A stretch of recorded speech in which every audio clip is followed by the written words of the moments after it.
저쪽에 배터리 이상 없어요?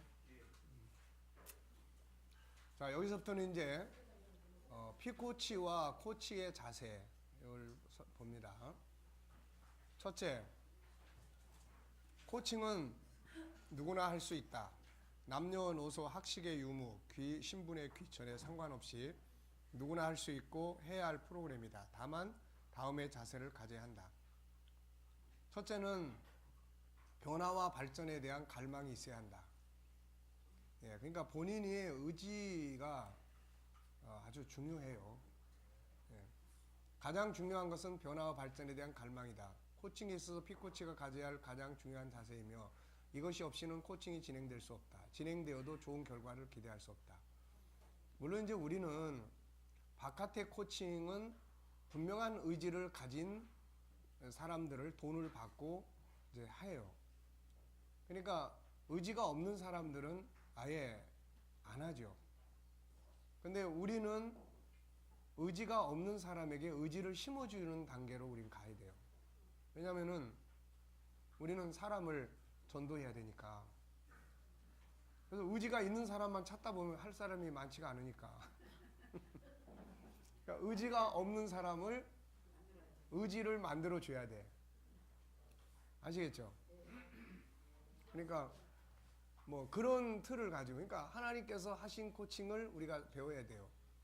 뭐 엘리야가 코칭을 막 하고 싶은 의지를 가지고 뭐 그런 게 아니라 그 사람 죽고 싶다고 그러고 있는데 하나님이 그에게 다양한 자원들을 제공하면서 용기를 심고 결국은 그 방향으로 이끌어가는 거죠, 이게. 자, 사도 바울은 그리스도 안에서 새로운 피조물이 되었다고 선언하고 예수님은 천국은 누룩과 같다고 하셨다. 이는 모두 변화를 말씀한 거예요.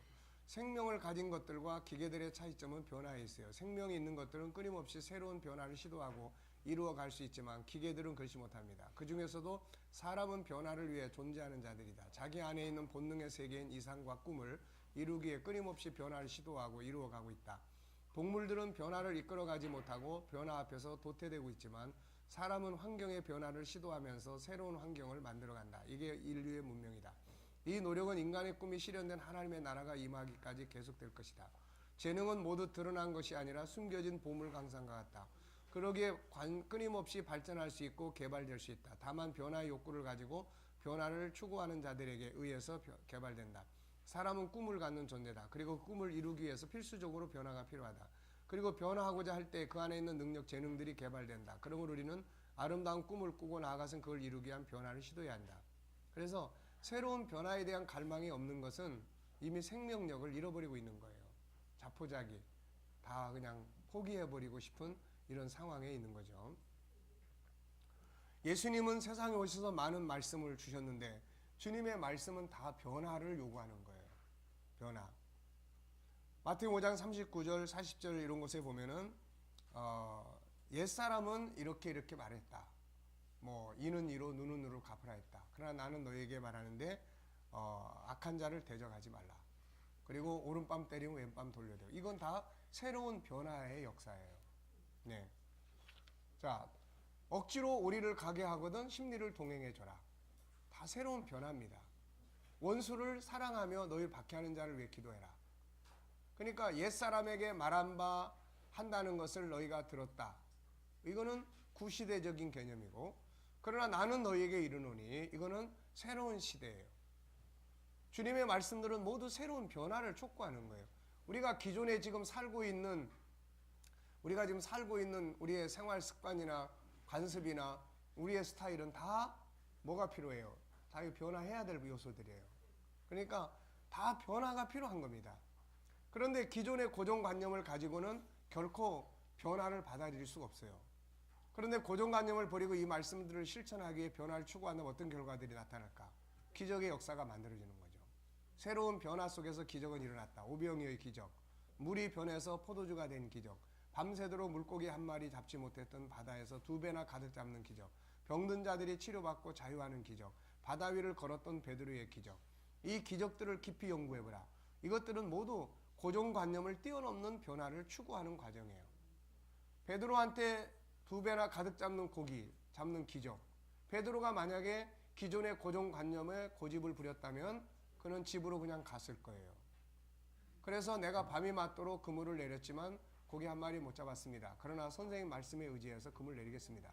앞에 거는 고정관념이고 뒤에 거는 고정관념을 버리고 새로운 변화를 수용하겠다는 거예요. 또 오병이어의 기적.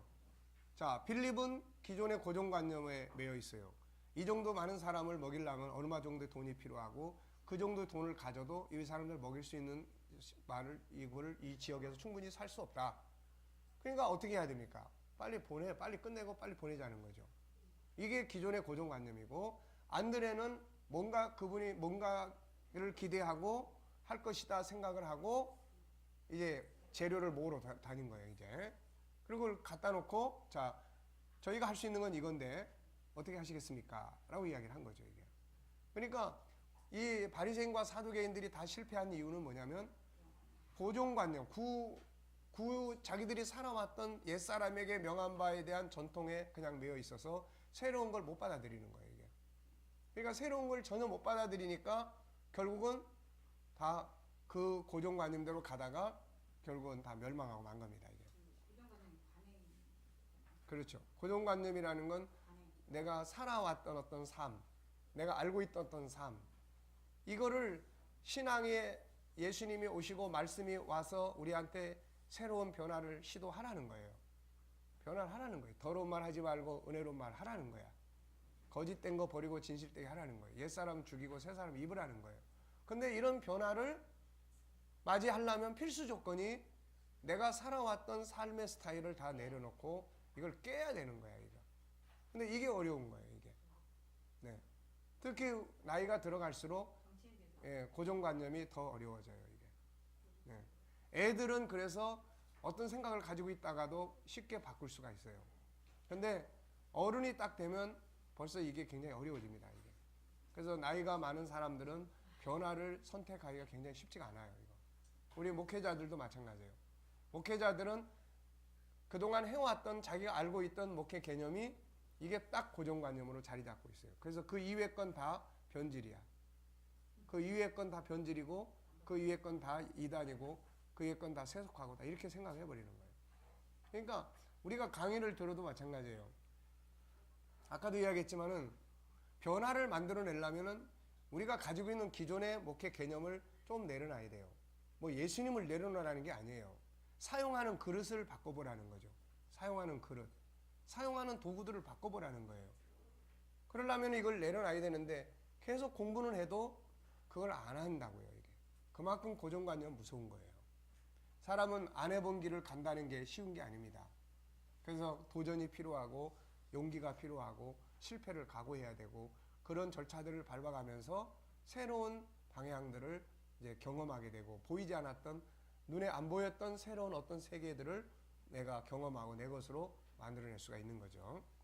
구약의 기적들도 마찬가지예요. 나만의 기적도 그가 만약에 고정관념, 지금 그가 어떤 고정관념을 가지고 있어요? 자기는 높은 사람이고 이스라엘은 자기들이 지배할 수 있는 나라고 그렇다면 내가 갔을 때 당연히 그 선지자인지 뭔지 하는 사람이 나와가지고 자기를 영접하고 그리고 자기에게 아픈 것을 정성을 다해서 안수해주고 이렇게 되기를 바라는 것이 고정관념이에요. 근데 엘리야가 나와보지도 않고 저 요단강에 가서 7번 들어갔다 나갔다 하고 가라고 그래버리니까 이게 지금 자기 고정관념이 완전히 안 맞는 거예요. 얼마나 열받습니까? 그래가지고 이대로 가면 이제 쳐들어와 이제 이게 저런 나쁜 놈이 어딨냐고 그래가지고 근데 이 사람도 고침을 받지 못하고 문둥병자로 죽을 거고 근데 거기에서 고정관념을 깨려고 하는 사람들이 있었다고요. 그 같이 따라가는 시종자들이 장군님 기분 나빠하실 필요 없지 않습니까? 저 사람이 고치지 못하겠다는 것도 아니고 요단강에 7번 들어갔다 나왔다 해서 치유받고 가라는데 이걸 기분 나빠할 이유가 뭡니까? 한번 해보시죠. 이건 고정관념을 깨는 거예요. 이게. 그래서 이 사람이 들어갔다 나왔다 목적은 자기가 치유받는 거지 뭐 거기 와서 대접받는 거 아니니까 그래가지고 하니까 치료가 되는 거죠 이게. 그러니까 우리가 지금까지 알고 경험해왔던 것들보다 경험해보지 못한 세계가 훨씬 넓어요. 네. 지금 제가 아까도 이야기했잖아요. 목회 35년째 하지만 웬만큼 경험을 다 해봤어요. 근데 경험해보지 않은 세계가 더 많은 거야 지금. 그래서 아쉬움이 남고 새로운 내가 목회를 다시 한다면 내가 새로운 목회를 한번 해볼 수 있는 이런 방향들을 생각하게 되고 그러는 거예요. 그러니까 보이지 않던, 그러니까 내려놓고 나니까 행복이라는 것도 만져지게 되는 거고, 내려놓고 나니까 편안함이라는 것도 만져지는 거고, 그런 것들을 고정관념을 내려놓고 나니까 새로운 세계를 경험하는 게 굉장히 많아지는 거예요. 이게 굉장히. 옛날에는 뭐 아이들 멘토링 이런 거 어떻게 합니까? 못하는 거예요. 심리 상담 이런 거 못하는 거예요. 신앙 상담이나 하지 그런 거 어떻게 합니까 이거? 근데 그런 걸 통해서 사람이 이렇게 치유가 되고 가는 걸 보면은 그게 그렇게 신기할 수가 없는 거예요 이게. 그러니까 우리가 어떤 뭐 귀신도 쫓아내보고 그런 영적인 사역들을 우리가 해왔지만은, 그러나 이런 것들을 통해서 내 안에 있는 하나님의 형상의 능력이 하나씩 찾아지고 개발되고 활용될 때 여기에서 그동안 경험해보지 못한 새로운 것들을, 그래서 저는 항상 이 속에서 잠자고 이 속에서 깨고 이 속에서 살고 그래요. 그 전문가와 아마추어의 차이점은 그겁니다.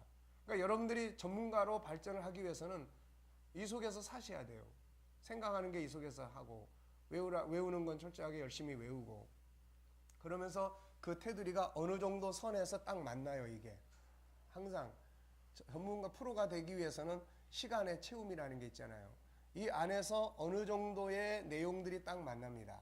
딱 만나면 어느 정도의 경험하고 이게 딱 만나고 나면은 그 다음부터는 이제 다 잘 할 수가 있는 거예요. 어떤 사람을 만나도 이야기 들어보면 다 아는 거예요. 뭔 이야기를 해줘야 될 때 아는 거예요. 어떻게 이끌어가면 되는지 아는 거예요. 애고 어른이도 다 마찬가지예요. 이게 우리 목회자들에게는 가장 큰 능력이잖아요. 어떤 사람이든, 그리고 나한테 필요해서 사람이 올 수 있는 거, 이게 중요한 거 아닙니까? 이게 사람들이 나한테 필요를 느끼고 온다는 거예요. 자기 자녀를 올바르게 멘토링을 해주고 이끌어주면은 온단 말이에요. 이게 부모가 오는 거예요. 목사님 상담 좀 하겠습니다. 그럼 온단 말이에요. 그러니까 그런 부분들을 통해서 우리는 복음을 나눌 수 있는 거고, 신앙 안에 더 이끌어갈 수 있는 거고 그러는 거예요. 그러니까 고정관념을 내려놓는 거예요. 내려놔야 자식하고도 소통이 되는 거예요. 안 내려놓으면 나는 여전히 아버지의 권위적인 위치에 있고, 아들은 여전히 아버지의 훈계를 들어야 될 위치에 있고, 이러면 소통이 안 돼요. 이거 벌써. 그러니까 소통이 돼야 서로가 편안한데, 사랑하게 하는데 소통이 안 된다고요. 이게 부부지간도 마찬가지입니다. 자, 그래서 고정관념. 또 문둥병자 네 사람도 마찬가지예요. 이 사람들의 고정관념이 있다면 뭡니까? 사마리아 성에서 먹을 걸 늘 갖다 주고 이렇게 먹고 병들었으니까 이렇게 살다 죽는 거예요. 이게 그들이 가지고 있는 고정관념이에요. 근데 이걸 깨보자는 거지. 아람 군대에 간다? 이거 말도 안 되는 이야기예요. 이게 너 미쳤냐 지금? 우리로 말하면은 어디로 가자는 거예요? 우리로 말하면 지금 김정은이 앞에 가자는 거예요. 지금 김정은이한테 가자는 거지. 너 지금 미쳤냐 지금? 근데 간 거예요. 이게 고정관념을 깨면서 경험해보지 못했던 기적의 세계를 경험을 하는 거예요. 그러니까 하나님의 말씀을 실천하고 싶으면 우리가 가지고 있던 실천할 수 없었던 고정관념을 내려놔야만 이걸 할 수가 있는 거예요. 이게 세상의 모든 문명도 마찬가지다. 변화를 갈망하고 그걸 추구하는 사람들에 의해서 그걸 이룰 수 있는 재능이 개발되고 새로운 문명이 만들어진다. 그래서 실패든 성공이든 상관없이 끊임없는 변화를 갈망하고 추구해야 된다. 참 바울은 그런 면에서 참 시대적 인물이에요. 그 시대뿐만 아니라 오늘 이런 코칭을 하고 이런 자기 개발을 해도 바울의 글은 오히려 샘플이에요. 샘플. 참 대단한 사람입니다. 이 사람이. 우리가 인간관계니 뭐니 하면서 뭐 상대방의 좋은 점을 먼저 이야기를 해주고 뭐 그런 이야기 많이 하잖아요. 바울의 편지는 다 그런 구조로 이루어져 있어요. 다 그런 구조로 이루어져 있어요. 예. 그리고 또 그런 자기를 변호하고 그러면서 그런 상황을 이끌어갈 수 있는 이런 리더십. 바울의 재판 과정을 보면 그 속에 다 나와 있습니다. 다. 그러니까 참 얼마나 대단해요. 우리는 그런 어떤 변호론이나 또 그런 뭐 질문법이나 또 어떤 이런 것들을 통해 알기 위해서 플라톤의 대화론이라든지 뭐 소크라테스의 그런 부분들을 우리 많이 읽어요. 근데 참 뛰어난 글이 이 바울의 이야기 속에 다 들어있어요. 그래서 그걸 연구하면은 참 우리가 어떤 리더십을 가져야 모든 어쨌든 그런 5번의 재판 과정을 다 자기의 유리하게 결국 다 만들어 버렸으니까 위로는 하나님이 하시지만 아래로는 그 사람이 가지고 있는 자원과 그 사람이 가지고 있는 지혜와 실력이 그렇게 만들어 놓은 거 아닙니까 이게. 그러니까 한 사람이 앞에 있든 만 명이 앞에 있든 누가 앞에 있든 간에 그 사람을 내가 이끌어 갈 수 있다면 이게 리더자예요. 이게. 네. 그러니까 그런 부분들 중에서 바울에는 참 대단한 인물이에요. 영적인 것뿐만이 아니라 그런 인간의 세계에서 사람과의 관계를 다뤄나갈 때 대단한 거죠. 그래서 빌립보 3장 13절 14절 우리가 많이 아는 말씀이에요. 뒤의 것은 잊어버리고 앞에 있는 걸 잡으려고 표대를 향해 쫓아간다. 우리가 생각의 방법 중에서 기존에 있던 것들을 다 부정하고 새로운 진리를 찾고자 하는 그런 방법이 있었죠. 그러니까 결국은 새로운 변화. 물론 우리가 궁극적으로 추구해 나가는 건 그리스도의 형상이에요. 주님의 형상에 이르는 거예요. 그리고 하나님의 나라의 영광에 이르는 거죠. 그러니까 우리가 지금 변화를 추구하는 모든 과정의 마지막 클라이막스는 그쪽에 있는 거예요. 변화를 추구하는 과정에서 재능이 개발되고 새로운 것들이 발견되며 삶의 활력소가 생기고 도전, 모험, 성취 등의 과정을 통해서 기쁨과 즐거움을 얻게 됩니다. 중요한 것은 현실 안주, 평안함에 안주하려고 해서는 안 돼요. 그래서 이 코칭은 고정관념을 바꾸어 줄 수 있는 시스템이에요. 이게 우리의 고정관념은 아무리 좋은 설교를 듣고 가도 안 하게끔 돼 있어요. 이게 고착화 딱 돼 있어가지고. 그런데 이 코칭은 그거를 바꿔서 실행할 수 있도록 프로그램을 짜는 거예요. 그러니 이게 계속 훈련이 되는 사람은 분석력이 뛰어나게 됩니다. 이게 아이들이 이런 것에 익숙해지면 나중에 지 문제에 대해서 스스로 분석하게 되고 목표를 세울 수 있는 능력이 커지게 되고 이런 것들이 이제 만들어지는 거예요. 이게. 자, 하나님 말씀은 이것을 경계합니다. 고린도서 10장 12절 선줄로 생각하지 넘어질까 조심해라. 만일 누구든지 뭘 아는 줄로 생각하면 아직도 마땅히 알 것을 알지 못하는 거다. 고정관념을 일깨우기 위해서 우리가 이런 걸 반드시 기억해야 돼요. 우리가 알고 있는 거는 다 아는 게 아니에요. 이거 모르는 게 훨씬 많습니다. 위의 말씀들은 뭘 의미하는가? 그 자리에 안주하지 말라는 거다. 이스라엘 백성들의 실패는 어디 온 건가? 평안함에 안주하는 데서 오는 거예요. 그들은 애굽의 종된 삶에 계속 안주하려고 했죠. 그들은 애굽의 노예 생활이 익숙합니다. 주인으로 사는 것보다 노예로 사는 게 훨씬 익숙해요. 이 사람들한테는. 시키는 대로만 하고 그럼 먹을 거 없고 다 하니까. 그래서 가나안 땅에 들어가려고 하지 않았어요. 노예로 사는 애굽으로 자꾸 가려고 합니다. 그들은 애굽의 풍습으로 익숙해져 새로운 가치를 변화하려고 하지 않았어요. 이들은 새로운 역사를 위해서 계속 변화를 추구해야 합니다. 그러나 그렇지 못함으로 결국 망하고 말았어요. 솔로몬의 실패가 주는 교훈은 뭐예요? 그는 초심의 자세를 잃어버렸고 풍요함 속에 안주하다가 결국 타락하고 모든 걸 잃어버려요. 그리스도인들의 삶의 자세는 항상 변화를 추구하고 발전 실천해야 하는 삶이에요. 이 속에서 생명력도 있고 기쁨도 있고 능력도 발전하고 삶의 변화와 축복이 이루어집니다. 변화가 없는 것은 이미 죽은 거다. 죽은 건 움직이지 않는다. 생명이 있는 건 움직인다. 창의성이란 합리적이라고 믿는 생각을 벗어나지 않고는 뛰어난 창의성을 발휘할 수 없다. 창의성이란 현실을 변화시키는 힘이다. 안정의 감옥에 갇혀 있지 마라. 익숙함에서 벗어나라. 익숙함에 빠져 있으면 새로운 변화를 못 만들어내요. 역사는 미래를 향해 끊임없이 가고 있다. 가장 무서운 병은 안일주의에 빠져 있는 것이고 고정관념에 갇혀 있는 것이다. 끊임없는 변화에 대한 목표를 세우라. 아무것도 하지 않던 자리에서 뭔가를 하는 자리로 변화하라. 사마리아 성 밖의 문득병자들은 아랑군대 진영으로 가는 변화를 선택했고 빌립보 감옥의 바울은 고통스러운 현장에서 감사와 찬송의 현장으로 변화를 선택하여 이들의 변화의 선택은 놀라운 기적을 만들어냅니다.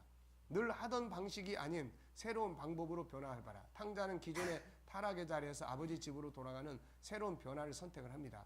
기계적으로 하던 자리에서 주도적으로의 변화를 시도해봐라.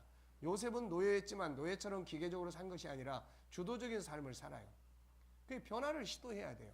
항상 뭐 시키는 거 외에는 안 하고 이런 거는 자기가 결국 도태되어 간다는 이야기예요. 네. 그래서 스스로가 항상 내가 이대로 가도 되는 것인지 어떤 변화가 필요한 것인지 이런 것들을 계속 시도하고 해서 익숙한 자기의 틀을 빠져나와야 돼요. 회사가 만약에 늘 익숙함에 매여 있으면 그 회사는 얼마 안 가서 문 닫습니다. 1%의 변화를 시도해라. 처음부터 100%의 변화를 시도하다가 실패한다. 가장 하기 쉬운 1%의 변화부터 시도해보자. 1의 자리에서 2, 3의 자리로 변화를 시도하라. 나보다 발전된 사람들을 살펴보고 그들이 뭘 했는지, 그들은 어떻게 생각했는지, 그들은 어디에서 어디로의 변화를 추구했는지를 살펴보자. 내가 지금 새로운 변화를 시도하지 않는다면 1년 뒤에 혹은 5년 뒤에 어떤 결과가 오게 될 것인지 생각해보자. 결국은 모든 삶은 그래요. 내가 지난날에 어느 땐가 선택하고 행해왔던 것들이 오늘의 나를 만들었고, 또 오늘의 내가 행동하고 선택하고 하는 모든 것들은 앞으로의 나를 만들어 놓게 되는 거죠.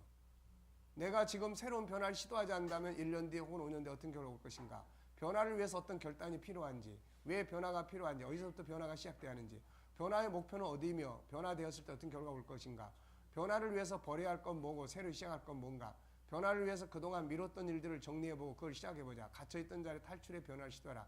나 중심에서 상대방 중심, 고객 중심으로 변화를 시도해라. 늘 가던 길에서 새로운 길로도 변화를 시도해보라. 늘 하던 것에서 전혀 새로운 걸 시도해보라. 익숙함 버려라. 의미의 변화, 기술적 변화, 운영의 변화, 언어의 변화, 늘 사용하던 말 대신 다른 말을 사용해보자. 관계의 변화, 가치의 변화, 환경의 변화, 습관적 변화, 모든 것은 업그레이드 된다. 업그레이드 하지 않는 건 모두 사라진다. 왜 변화를 시도하지 않고 기존 그대로 살 것만 생각하고 있는가? 왜 기존에 하던 그대로만 하고 있는가? 왜 자기가 하던 것들만이 옳다고 생각하는가? 우리가 물리쳐야 할 가장 무서운 적은 뭐예요? 우리는 항상 아이러니한 역설적인 그런 그 삶을 살아요. 변화를 해달라고 기도를 하는데 변화를 하지 않으려고 하는 삶을 산다는 거예요. 이게 얼마나 안 맞는 이게 논리의 모순입니까? 하나님, 새로운 역사가 일어나게 해 주시옵소서.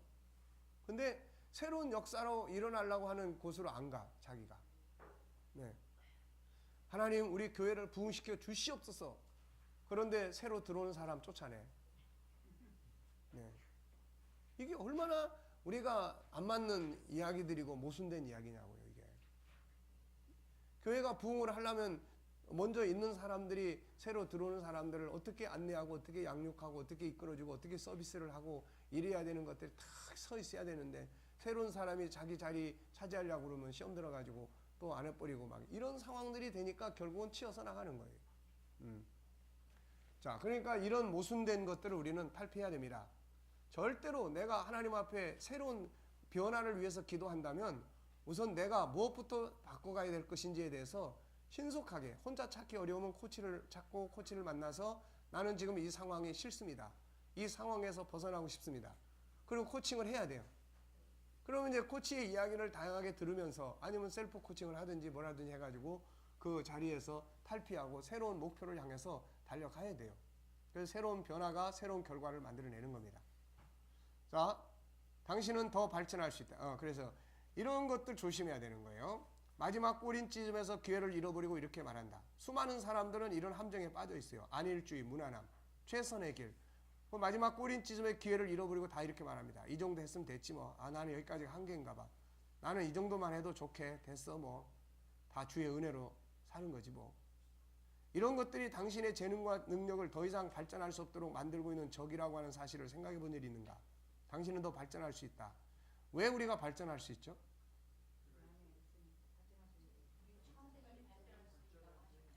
발전의 완성은 천국이에요. 그러니까 천국을 오기 전까지는 인간은 끊임없이 천국을 향해서 갑니다. 그러니까 끊임없이 발전할 수 있는 거예요. 우리가 아무리 발전을 해도 우리의 발전된 능력으로 천국을 이룰 수 있어요, 없어요? 없어요. 그러니까 우리의 발전은 천국이 임해야 완성이 되는데 그 사이에 갈 수 있는 발전은 엄청나게 많은 거예요, 이게. 네. 변화를 부정하는 소리에 귀를 기울이지 마라. 나는 할 수 없어. 너는 안 돼. 이만하면 됐지. 그래도 안정이 최고야. 적당히 살아. 누가 알아줘? 해도 안 돼. 괜히 쓸데없이 변하다 뭐다 하면서 사람 괴롭히지 마. 재능은 변화의 갈망 속에서 개발되고 발전한다. 재능은 갈증이다. 당신은 얼마나 갈증에 목이 타는 스펀지인가. 성경은 변화를 추구하라고 말씀하죠. 성경 전체는 옛사람에서 새사람으로의 변화를 다 요구하는 거예요. 옛사람에서 새사람으로. 창세기 3장에서 창세기 1장 27절로의 변화와 성장을 계속 요구하는 거예요. 그게 성경입니다. 변화에 대한 갈망이 성공적 코칭을 하게 만드는 거예요. 그래서 이런 갈망이 있는 사람한테는 코칭이 굉장히 효과적이에요. 이게. 하고자 하는 의지와 열정이 필요하다. 기적을 일으키는 건 자신의 의지다. 하고자 하는 의지, 가고자 하는 의지, 변화시키고자 하는 의지가 있어야 한다. 그 때문에 잠 못 자고, 그 때문에 울고, 어떤 상황에서 이루고자 하는 강한 의지가 있어야 한다. 의지란 어떤 일을 만났을 때, 어떤 환경을 만났을 때 어떻게 하고자 하는 자신의 선택이요, 결정이요, 하고자 하는 마음이다. 어차피 우리는 세상을 살아가면서 다양한 상황들을 만나게 된다. 바다를 항해하는 배라는 당연히 풍랑과 암초 그리고 때로는 망망대해를 항해해야 하는 위험을 감수해야 한다. 그런데 이 같은 다양한 환경을 만나는 사람들 속에는 다양한 특성들이 나타난다. 어떤 사람은 원망, 불평, 절망, 좌절, 한수, 어떤 사람은 무기력, 자포자기에 빠져 될 대로 되라는 식, 어떤 사람은 두려움 속에 빠지기도 하고, 다른 사람을 탓하고 싸우느라고 중요한 시간 다 허비한다. 그러나 어떤 사람은 그 속에서 다시 일어나기 위한 희망을 갖고 결정하고 움직인다. 그리고 그 과정을 견뎌낸다. 마침내 그야말로 인생의 전화위복을 만들어낸다. 이것을 그 사람의 강한 의지라고 말한다. 성경은 이걸 강조하죠. 시편 107편 9절에는 사모하는 영혼에게 좋은 것으로 채워준다. 사모하는 영혼. 마태복음 5장 6절에는 의에 줄이고 목마른 자가 배부를 거다. 마태복음 11장 12절에는 침노하는 자가 빼앗는다. 마태복음 7장 7절에는 구하는 자가 받을 것이고 찾는 이는 찾아낼 것이고 두드리는 이에게는 열릴 것이다. 이거예요. 얼마나 간절한 의지가 있느냐. 이루고자 하는 간절한 열정과 의지를 가지면은 호랑이가 안 만들어줘도 고양이라도 만들어내는 겁니다. 이 모든 말씀들 속에 나타나고 있는 공통점은 뭐예요? 간절함이에요. 절대적 의지예요. 그래서 예수님이 기적을 일으켰던 많은 사람들의 그런 그 현장을 보면은 믿음이라는 것이 뭐냐? 그 중에 한 요소가 간절한 의지예요. 이게 아주 절대적 의지예요. 그러니까 이걸 통해서 주님은 그들을 치료하시는 역사를 만들어내는 거죠. 세계 최고의 존스 홉킨스 병원 수석 전공의 이승복, 그는 병원에서 슈퍼맨 닥터를 통한다. 휠체어를 타고 병동을 누비는 그의 모습은 환자들에게는 주치의요, 고통을 이겨낸 사람들에게는 새로운 도전과 희망의 증거가 되고 있다. 그는 8살 때 미국으로 건너갔다. 낯선 이민 생활로 하루하루가 힘겨워졌던 그때 그는 체조를 배우면서 기쁨을 되찾았고 발군의 실력을 보여 고등학교 3학년이 됐을 때는 전미 올림픽 최고 상비군으로 인정받았다. 스탠퍼드 대학교, 미시간 대학교 등 많은 대학의 스카우트 제안을 받는 등 그의 미래는 창창했다. 그러나 1983년 7월 공중회전하다 목을 늘린 상태로 턱을 땅에 박았다. 그는 사지마비라는 청천벽력 같은 선고를 받았다. 다시 체조를 할 수 없다는 사실에 분노했다. 미래가 산산조각난 현실을 받아들일 수 없었지만 재활훈련을 통해 가능한 근육들을 거의 쓸 수 있게 된다. 어느 날 그는 조무사가 건네준 의학책을 읽고 의학을 공부해보고 싶은 강한 충동을 느꼈고 어느 누구도 그의 의지를 꺾을 수 없었다. 컬럼비아 대학교 공중보건학 석사, 명문 다트머스 의대를 거쳐 하버드대학교 의대 인턴 과정을 수석으로 졸업한 그는 마침내 세계 최고의 병원인 존스 홉킨스 병원의 재활의학 수석 전문의가 된다. 온통 굳은 살이 박혀 뻣뻣해진 그의 손을 보고 사람들은 전동 휠체어를 쓰는 게 어떠냐고 권유하자 그는 멀쩡한 팔을 두고 전동 휠체어에 편하게 앉아서 버튼을 조작하면서 할 생각은 없다고 했다. 수동 휠체어는 모든 것을 절대로 게을러지지 않겠다는 자신과의 약속이기 때문이다. 동시에 휠체어를 타고 경쾌하게 일하는 그의 모습을 환자들에게 보여주기 위한 것이기도 하다. 비록 손은 다 부르터서 너무 아프지만 덕분에 그는 존스 홉킨스 재활병동에서 누구보다 빨리 움직이는 의사가 되었다. 그의 움직임을 따라잡으려면 다른 의료진들은 조깅하다시피 뛰어야 한다. 그는 거칠어진 자신의 손을 자랑스럽게 여긴다. 그만큼 한순간도 삶을 헛되이 보낸 적 없다는 성실함의 증거이기 때문이다. 그는 깁스와 부목에 고정되어 전혀 움직일 수 없었던 때부터 오늘의 자신이 있기까지 지난 35년을 뒤따르며 이렇게 말했다. 모든 건 스스로 어떤 삶을 선택하느냐에 달려있다. 우리는 선택을 통해 많은 걸 바꿀 수 있다. 선택이 상황까지 바꿔주지 않지만 선택을 통해 삶을 대하는 자세를 바꾸면 그것으로 모든 것이 바뀐다. 기적은 당신 안에 있다. 의지가 기적을 만들어낸다. 문제가 부딪혀 있는가? 해결에 대한 간절한 의지를 가져보라. 변화와 발전, 행복과 성공에 대한 갈망이 있는가? 그렇다면 하고자 하는 의지, 이루고자 하는 의지를 가져보라. 변화와 발전은 이루고자 하는 간절한 열망과 의지의 결과물임을 기억하자. 그 다음에는 행동이에요. 행동. 그래서 첫째는 변화에 대한 열망, 그 다음에는 의지, 그 다음엔 행동이에요. 변화의 열망과 하고자 하는 의지가 준비되었다면 이제 행동을 시작해보라. 그 행동의 첫 번째가 바로 코치를 찾고 코칭을 시작하는 일이다. 성경의 모든 인물들이 새로운 변화와 발전을 이룰 수 있었던 것은 첫 번째 과정은 그들이 모두 다 위대한 코치 되시는 하나님 예수님을 만나는 데서부터 출발을 하고 있습니다. 아담이 눈을 뜨고 제일 먼저 만난 것은 그를 지으신 하나님이고 노아가 방주를 만들고 구원을 이룬 것은 하나님을 만나면서부터 시작된 일이고 아브라함이 새로운 인생을 출발할 수 있던 것도 하나님의 부름을 받을 때부터고 모세 역시 나이 들어 모든 꿈을 버리고 살 때 새로운 인생이 펼쳐지기 시작한 것은 시내 산에서 하나님을 만나면서부터 했다. 신약도 마찬가지다. 제자들 그리고 기적을 만든 사람들 그리고 바울 등 모든 사람들의 새로운 인생의 시작은 위대한 코치 예수님을 만나면서부터다. 그러므로 인생의 변화와 발전의 새로운 역사를 만드는 것은 먼저 코칭으로부터 출발한다. 신앙도 마찬가지예요. 예수님을 그렇게 오래 믿으면 뭐합니까?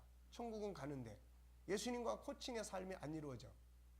그거는 예수님의 은혜의 역사를 삶에서 하나도 사용하지 못하고 있다는 이야기예요. 네, 그러니까 코칭이라고 하는 것은 내가 예수님을 믿는다면 그분과의 가지고 있는 은혜와 능력을 사용해 볼 수 있는 시스템이에요, 이게. 자, 인생의 변화와 발전의 새로운 역사를 만드는 건 코칭으로 출발합니다. 혼자서 하다가는 자기만의 고정관념 속에서 꿈틀거리다가 결국 포기하고 말아요.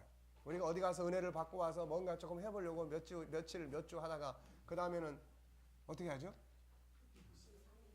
그 다음에 다시 뽀로로 원위치가 되는 거예요. 다시 원위치로 돌아가는 거예요. 그래서 옆에 뭐가 필요합니까?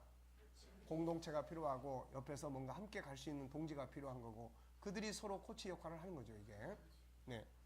그리고 좋은 코치를 만나서 코칭을 시작했으면 당연히 적극적으로 순종하고 이제는 좋은 코치를 만났으면 순종하고 가야 돼요. 코치가 실컷 좋은 의견을 나눠서 서로 결정하고 약속을 했는데 안 해, 가가지고 그냥. 그러면은 다시 어때요? 원위치가 되는 거예요. 네, 아주 잘 아시고 있습니다. 그리고 힘들다고 포기하지 말고 끝까지 인내함으로 나가보자. 그 끝에는 자신이 그토록 찾고 있는 뭐가 기다리고 있습니까?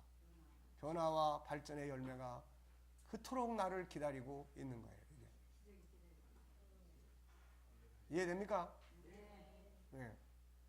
내 고정적 스타일을 바꿔야 될 게 뭔지 한번 그것부터 체크를 쭉 해보세요. 내가 잘 모르겠거든 옆에 사람한테 내가 바꿔야 될 내 고정적인 스타일은 뭔지 좀 알려주세요. 네. 그렇게 공부를 했는데 말하는 스타일이 하나도 안 바뀌어. 그렇게 공부를 했는데 인간관계에 대한 스타일이 하나도 안 바뀌어.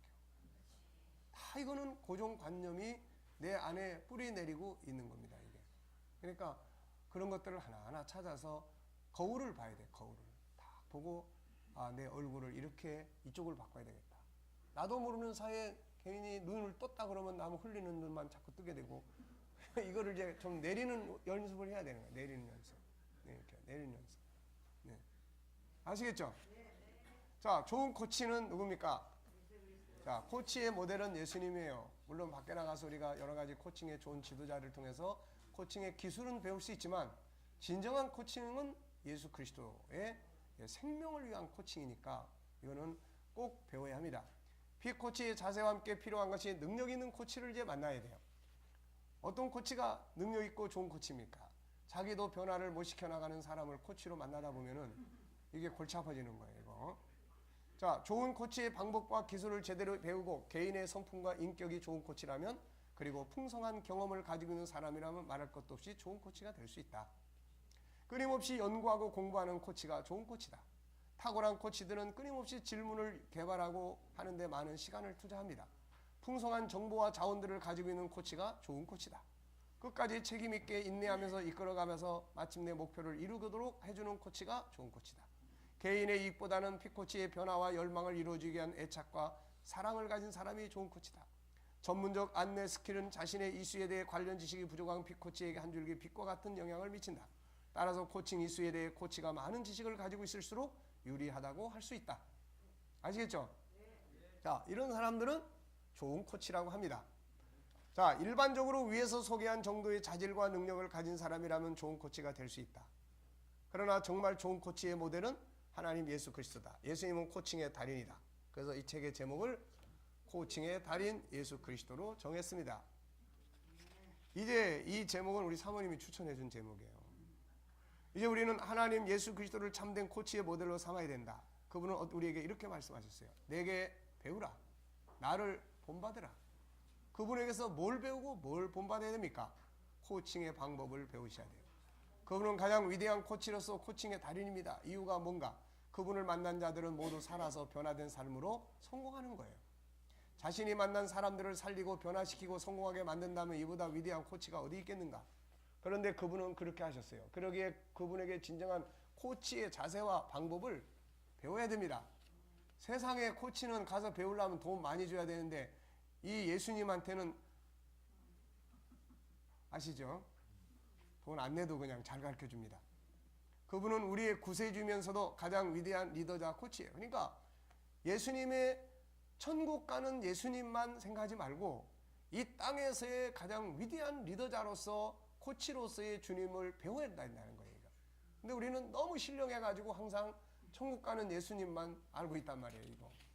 예수님은 자기를 나는 선생이다, 나는 상담자다, 계속 그러셨는데 상담자로 활용을 안 하고 있다는 거예요. 자, 이제부터는 예수님은 이미 우리의 구세주가 되셨으니까 그 다음부터 이제 뭐 해야 돼요? 오늘 저녁에 바로 천국 가실 분들은 안 배워도 상관없습니다. 근데 앞으로도 10년, 20년, 30년 그리고 애들을 키우고 이 땅에 살아갈 사람들을 키우고 양육하는 사람들은 주님으로부터 이 코칭 기술을 배우셔야 돼요. 믿습니까? 네. 이제 가장 위대한 코치이신 하나님, 예수님, 성령님이 보이신 코치의 자격과 능력, 방법들을 살펴보자. 자, 우선 예수님은 코치로서 가장 중요한 걸 가지고 계셨는데 그게 뭐예요? 사람을 잘 안다. 피코치를 잘 이해하고 있다. 코치가 가져야 할 가장 중요한 자격은 사람을 잘 아는 거예요. 사람을 잘 모르면 올바른 코치를 할 수가 없습니다. 그 사람이 어떤 존재인지, 그가 가진 능력이 뭔지, 인간의 본성이 뭔지를 잘 알아야 돼요. 그런데 예수님은 사람을 잘 알고 계십니다. 예수님 인간관계 코칭의 달인이 되셨어요. 어떻게 잘 알고 계십니까? 답은 간단하죠. 그분이 사람을 만드셨으니까. 창세기 1장 27절을 보면 인간은 하나님 형상대로 창조되었고 우리의 본체가 되신 분이 바로 하나님 예수님이다. 요한은 그분으로 말미암아 만물이 창조했다고 말한다. 사도 바울 역시 그분이 만물을 창조했다고 증거한다. 그가 우리를 지으셨기에 그분은 뭘 잘 아세요? 그렇죠. 시편 103편 14절 이는 그가 우리의 체질을 아시며 우리가 단지 먼지뿐임을 기억하시미로다. 체질을 잘 아세요. 코치의 첫 번째 자격은 사람을 잘 알아야 됩니다. 특히 인간 속에 들어있는 5가지 하나님의 성품을 제대로 알아야 돼요. 그래야 사람을 위한 코칭을 할 수가 있다. 자, 두 번째는 뭘 배워요? 그는 항상 슈퍼바이저와 아주 소통을 잘 하시고 계세요. 네. 모든 것의 시작은 하나님으로부터다. 예수님은 항상 하늘의 하나님과 소통이 있었어요. 여러분들이 앞으로 이제 코칭을 하고 뭘 하고 하다가 잘 모르면 이제 누구한테 이야기하겠어요? 저한테 전화하겠죠. 네, 자꾸 신령하게만 생각하지 마시고. 네, 그러면 제가 여러분들에게 뭐가 되죠? 이제 슈퍼바이저가 되는 거예요. 그래서 뭐 하다가 잘 안 되면은 제가 또 연구했고 제가 또 앞서서 경험을 많이 가지고 있으니까 또 이렇게 이야기 들어보고 또 그러는 거예요. 그러면서 여러분들이 또 점점점 슈퍼바이저로 성장하는데 예수님의 슈퍼바이저는 누굽니까? 하나님 아버지예요. 그래서 아침 저녁으로 아버지와 소통하고 아버지하고 만나고 맨날 그러면서 사역을 이루어 갔습니다. 자, 좋은 코치는 인간적인 지식만 의지하는 것이 아니라 하늘의 뜻을 아는 사람입니다. 공자도 하늘의 뜻을 모르면 군자가 될 수 없다고 그의 논어 마지막 장에서 이야기를 하고 있어요. 자, 참된 코치는 세상의 일만이 아니라 뭘 알아야 됩니까? 하늘의 뜻도 알아야 되고 하나님의 뜻도 나눌 수 있어야 돼요. 그래서 피코치가 자꾸 하늘의 뜻을 거스리려고 그러면은 어떻게 해야 됩니까? 우리는 하늘의 뜻을 잘 설명해서 하늘의 뜻을 거스리지 않도록 만들어주는 것도 코칭의 중요한 역할이에요. 세 번째, 그는 자기만의 고요한 시간을 가졌습니다. 훌륭한 코치는 자기 스스로를 공부하기 위해서 경건과 묵상 등으로 관리하는 사람이에요. 바쁘게 살다 보면 자기 관리에 소홀해지는데 이것은 나중에 그저 어줍지 않은 지식만 가지고 남을 코칭하려고 하는 상태로 빠져버립니다. 풍성함이 없는 거예요. 자, 이것은 다른 사람을 코치하는데 좋지 않은 결과를 가져올 수 있어요. 예수님 항상 자기만의 소중한 시간을 가졌어요. 언제 가졌습니까? 새벽 일이 끝난 다음에 때로는 밤을 새우면서. 자, 사람을 사랑합니다. 참된 코치는 사람을 사랑해야 돼요. 인간을 존중히 여겨야 합니다. 단순한 이익만을 추구하기 위해서 하는 건 세상적 코치고 우리는 생명을 위한 코칭이에요. 그래서 사람을 사랑해야 됩니다. 자기 목숨을 제물로 바쳐줬어요. 자기 목숨을 바칠 만큼 그 사람을 중요하게 여긴다면 그의 코칭은 실패하지 않게 되는 거예요. 그런 사람들이 돌을 들어 치려하는 음행한 여인을 사랑으로 감싸줬고 버려진 귀신 들린 사람들을 찾아 그들을 자유하게 했고 소외된 사람들을 자기 형제로 여겼습니다. 진정한 코치는 사람을 어떻게 해야 돼요? 사랑하고 존중해야 돼요. 다섯 번째, 진정한 인생의 행복과 성공의 길을 알아야 돼요. 이걸 모르면은 코치는 엉뚱한 길로 인도를 합니다. 참된 코치는 길을 아는 사람이어야 돼요. 그래야 피코치로 하여금 길을 찾아갈 수 있도록 코치할 수 있어요. 예수님은 행복과 성공의 길을 알고 계셨어요. 그는 자기를 길이라고 했습니다. 우리가 어떤 사람과 현실 코칭을 하지만 우리의 머릿속에는 항상 어디로 집중이 돼요? 네, 이 사람을 어떻게 그 꼬린 지점으로 안내할 거냐. 지금은 그것부터 이야기하면 달아나 버리니까 지금은 이 사람을 잘 붙잡아가지고 현실에 자기 삶에 유익을 주게 하지만, 그러나 항상 그렇게 유익을 주고 친해지고 가다 보면은 나중에 인생 코칭을 할 수가 있는 시간이 옵니다. 네, 그러면 인생을 이제 쫙 풀어줘야죠. 그러다 보면 어디로 가요? 이제 천국 가시겠어요? 지옥 가시겠어요가 나오게 되는 거예요. 자, 그 다음에 이제 감동의 능력에서 능력이 뛰어나요. 이 감동을 줄 수 있어야 돼요. 감동. 뻣뻣한 이론적 코칭이 아니라 감동. 감동은 뛰어난 능력에서 나옵니다. 희생의 능력, 문제 해결의 능력, 상대방의 필요를 채워주는 능력, 질서를 지키는 능력, 상대를 배려하는 능력, 상대를 존귀하게 여겨주는 능력, 이런 것들이 능력이에요. 피코치로 하여금 자기의 가치를 느끼게 만들어줘요. 이거 아주 중요한 겁니다. 예, 코칭을 딱 하고 난 다음에 코치가 능력 있게 보여지는 것보다 피코치 자신이 나도 괜찮은 사람이고 나도 할 수 있는 사람이다 라고 하는 자신의 자존감이 높아지게 만들어주는 것, 이것이 아주 중요한 거예요. 근데 예수님은 그 일을 하시는 거예요. 그분을 만났다 하는 사람들은 다 자기를 볼품없는 자로 여기지 않습니다. 자기를 가치 있는 자로 인정하는 거예요.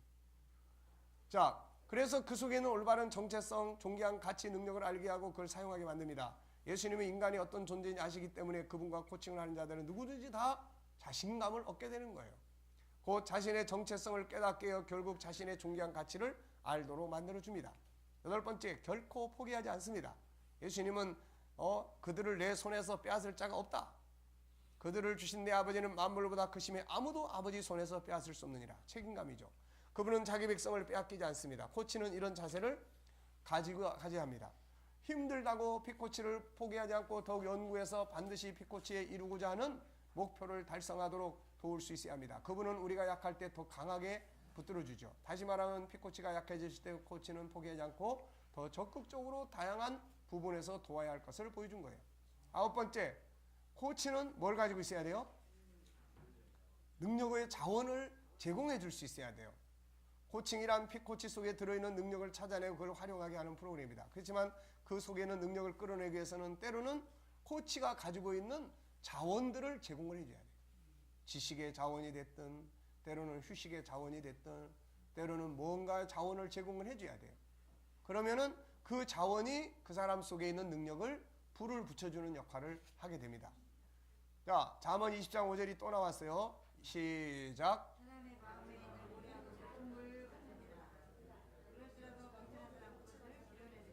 자, 피코치 속에 들어있는 모략의 깊은 물을 길어내기 위해서는 누가 필요합니까? 명철한 코치가 필요하다는 거예요. 명철함의 자원을 가진 사람이라야 된다. 결국 코치에 가지고 있는 자원만큼 피코치의 능력이 사용될 수 있어요. 질문의 능력, 제공할 수 있는 많은 자원의 능력이 풍성해야 합니다. 경험이 많은 코치는 자기 경험들을 쭉 들려주면서 이 피코치가 어떤 길을 선택할 수 있도록 이끌어 갈 수 있는 거예요. 예수님은 참으로 엄청난 능력의 자원을 가지고 계시죠. 그래서 그분과 코칭의 관계를 맺는 사람들은 모두 새로운 변화와 발전을 만들어냅니다. 이런 능력을 갖추기 위해서 코치들은 뭐가 필요합니까? 영적 자원을 항상 우리가 가져야 돼요. 살아서 움직일 수 있도록. 그래서 우리 지도자들이 열심히 기도해야 되고, 그 다음에 세상의 자원들을 풍성하게 훈련해야 돼요. 공부해야 돼요. 성경은 물론이고 세상의 모든 것들에 대한 많은 책들을 읽고 연구하고 해서 풍성하게 만들어야 한다. 아시겠습니까? 자, 10번째는 신뢰입니다. 믿어주는 거예요. 음행하던 여인, 버려진 귀신 들린 사람들을 왜 찾아갑니까? 인간의 가치를 인정해줬기 때문에. 지금 비록 보잘것없이 연약해가지고 비실비실하고 그러고 있지만은 그 속에는 분명히 창세기 1장 27절에 하나님의 형상이 있는 사람이라는 걸 인정을 해야 돼요. 그래서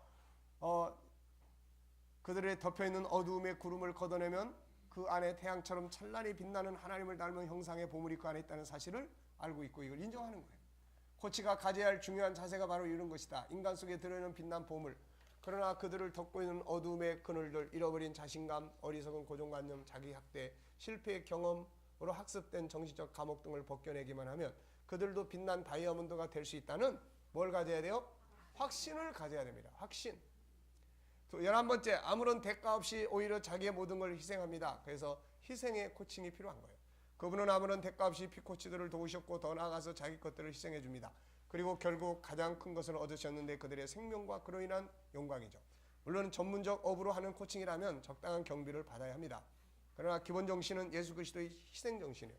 때로는 정해진 대가 외에 자기 희생과 헌신의 수고를 할 수 있어야 하고 이런 수고는 결국 눈에 보이는 이익보다 얻는 것이 더 큽니다.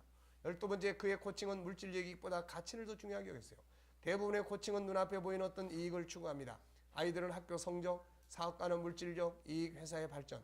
그러다 보니 기술적인 부분에 치중하게 되고 올바른 가치를 잃어버리는 코칭을 하게 될 때가 많아요. 그래서 일정한 발전을 이루어도 항상 마음의 기쁨도 보람도 얻게 됩니다. 예수님은 이런 말씀했죠. 사람이 뭘로만 사는 게 아니에요? 오늘 떡을 주셨는데 사람이 떡으로만 사는 게 아닙니다. 네. 그렇지만 또 먹어야 되죠. 네. 예. 사람이 떡으로만 사는 것이 아니라면 뭘로 살아야 된다는 이야기예요. 그것이 바로 가치예요. 그래서 하나님의 말씀으로 산다고 그러셨는데 이 말씀이 뭡니까? 말씀은 생명의 가치를 가지고 있는 거예요. 눈에 보이는 것들만을 추구하다 보면 타락할 수 있고 실수할 수도 있고 결국은 실패하는 인생을 살게 되지만 올바른 가치를 따라가면 결코 실패하지 않으며 더 큰 이익을 얻을 수 있다. 그러므로 올바른 코칭은 이렇게 참된 가치를 찾도록 도와줘야 한다. 그러기 위해서는 코치가 올바르고 참된 가치가 무엇인지를 알아야 한다. 이 코치가 올바른 가치를 모르면은 어떻게 합니까? 안 되죠. 그래서 우리 KDM은 코칭을 잘할 수 있는 단체예요. 왜? 우리 먼저 뭐부터 열심히 했죠? 천국운동. 이걸 열심히 했습니다. 네. 그러니까 우리는 코칭을 하되 절대로 그 틀에서 안 벗어나요. 이게 우리 뇌에 꽉 입력이 돼 있어가지고 가봐야 글로 가는 거예요. 네. 그래서 사람들이 제가 이런 이야기를 하면 변질다고 그렇게 하면 안 돼. 가봐야 어디로 가겠어. 김 목사님이 가봐야 어디로 가겠어. 네? 이렇게 돼야 돼. 한번 해보시겠어요? 네. 가봐야 어디로 가겠습니까? 가봐야 천국 복음이고. 그러니까 이건 천국인의 삶의 현장을 만드는 거예요. 이걸 통해서 우리들의 삶이 건강해지면 우리가 전하고 말하는 천국 복음이 더 빛을 발하게 되는 거예요. 네. 그래서 가치. 우리나라의 코칭은 우리나라에 넘어와 있는 코칭은 가치 추구보다는 어떤 실적과 그런 업무 성과를 넓혀가는 쪽에 치중돼 있어요. 이게. 네. 그러니까 우리가 그런 단편적 코칭에 익숙해지면 안 돼요. 그래서 기독교 안에서의 진정한 전인적, 전인간적인 코칭에 대해서 우리가 충분히 알고 해야 됩니다. 자, 13번째. 예수님의 제자가 몇 명이었죠? 12명이었어요. 그래서 예수님까지 합쳐가지고 13분입니다. 그래가지고 13가지만 써놨어요. 네. 자, 결국 예수님의 코칭은 뭐예요? 피코치를 변화시키고 성공하게 만들어 줍니다. 주님에게 붙들렸다 하면은 변화가 안 될 수가 없는 거예요, 이게. 자, 그래서 여러분들의 손에 붙잡혔다 하는 순간, 네, 변화가 되게끔 만드는 거예요. 참된 코칭의 결과는 변화와 발전, 행복과 인생의 성공입니다. 나와 코칭을 하는 사람들이 새로운 변화와 발전을 가져와 그들의 인생의 성공으로 만들어진다면 얼마나 위대한 코칭이 되겠습니까? 피코치도 코치도 모두 행복하고 성공하는 코칭이 되는 거예요. 의사는 자기가 치료한 사람이 건강하게 사는 게 제일 보람이고, 그렇지 않습니까?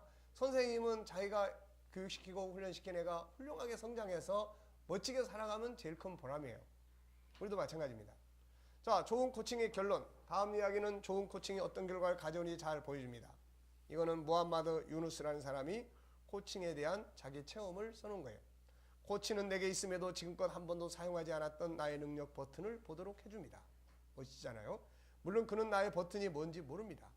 단지 코칭 질문들을 천천히 효율적으로 던질 뿐입니다. 나는 그 질문을 따라가며 내 능력의 어두운 부분도 발견하게 됩니다. 여러분께 확실히 말씀드릴 수 있는 것은 제가 코칭을 경험하면서 감정이 완전히 달라지는 것을 체험했다는 점입니다. 그동안 내게 문제가 되는 것들 중 한쪽만 빛을 비추었다면 코치는 내가 다른 편에 서서 새로운 빛으로 볼 수 있도록 해줬습니다. 덕분에 나는 그 문제가 해결됨을 경험했습니다. 코치는 답이나 충고를 주는 사람이 아닙니다. 그들은 무엇을 해야 한다고 지시하지 않습니다. 하지만 내가 습관적으로 해왔던 방법에서 나를 빼내줍니다. 코치는 나의 능력을 끄집어내줄 뿐만 아니라 나의 능력을 스스로 발견할 수 있게 해줍니다. 즉 코치는 나만의 탁월성을 발견하도록 해줍니다. 잘 이해됐습니까? 자, 피코치가 가져야 할 자세 3가지. 첫째, 변화에 대한 열망, 갈망. 둘째, 의지. 그 다음에 3번째, 행동. 자, 코치는 어떤 자세를 가져야 됩니까? 앞에 쭉 있으니까 그대로 보시면 돼요. 그래서 열심히 공부하고 훈련하고, 어쨌든 피코치보다 코치는 더 한 발짝 앞서간 역량을 갖춰야 된다. 좋은 코치의 모델은 누굽니까? 그분이 말씀하신 13가지의 코칭, 우리가 배워야 할 코칭의 정석 13가지는 무엇입니까? 자, 한번 읽어보죠. 첫째, 사람을 잘 안다. 둘째, 슈퍼바이저와 소통을 많이 한다. 셋째, 훈련한다. 넷째, 사랑한다. 다섯째, 길을 안다. 여섯째, 감동이 있다. 그건 희생을 말하는 거예요. 일곱 번째, 자, 여덟 번째, 아홉 번째, 열 번째, 신뢰예요. 11번째, 12번째, 13번째,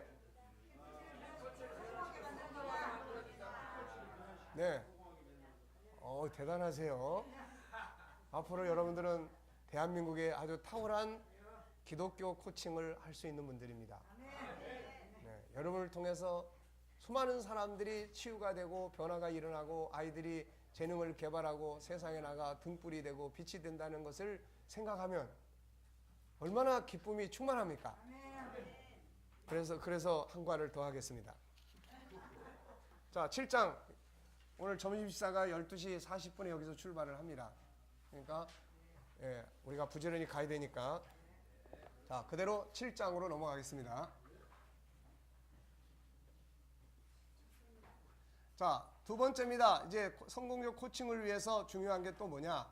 이제는 경청 질문, 피드백, 성령의 도우심이 플러스되면, 세상은 경청 질문, 피드백까지 해요. 세상 코칭은. 근데 우리는 여기다가 뭘 합쳐야 돼요? 그렇죠. 여기까지 합쳐지면 세상의 코칭보다 10배를 뛰어나게 할 수가 있습니다. 다니엘이 그걸 보여준 거죠. 자, 성공적 코칭을 위해서는 앞에서 설명하지 피코치의 변화와 발전에 대한 의지와 열망이 필요하며, 특히 코치의 자세와 능력 역시 중요하다. 그리고 이제 코칭이 시작되면 성공적 코칭을 위해서는 경청, 질문, 피드백, 성령의 도우심이 필요하다. 경청의 중요성. 코칭을 하기 위해서 가장 중요한 건 피코치에 대해 모든 걸 경청하는 일이다. 일반 대화에서도 경청은 아주 중요하지만 코칭에서도 올바른 경청 없이 코칭이 이루어질 수 없다. 속에서 도대체 뭔 생각을 하고 있는지를 모르면 코칭이 제대로 안 이루어져요. 경청을 통해서 그의 마음 상태가 어떤지, 그의 현재가 어떤지, 그가 정말 뭘 필요로 하는지, 목표가 뭔지 등을 세밀하게 들을 수 있어야 한다. 자, 올바른 경청을 위해서는 사람에 대한 이해가 필요하다. 그래서 여기서 세 가지를 이야기를 했습니다. 자, 뒷페이지로 넘어가 보겠습니다. 자, 올바른 경청을 위해서 필요한 세 가지 뭐예요? 밑에서 먼저 5가지 성품, 이 본성을 꼭 기억을 해야 돼요. 이거는 뭐예요? 나는 뭐뭐뭐를 하고 싶다.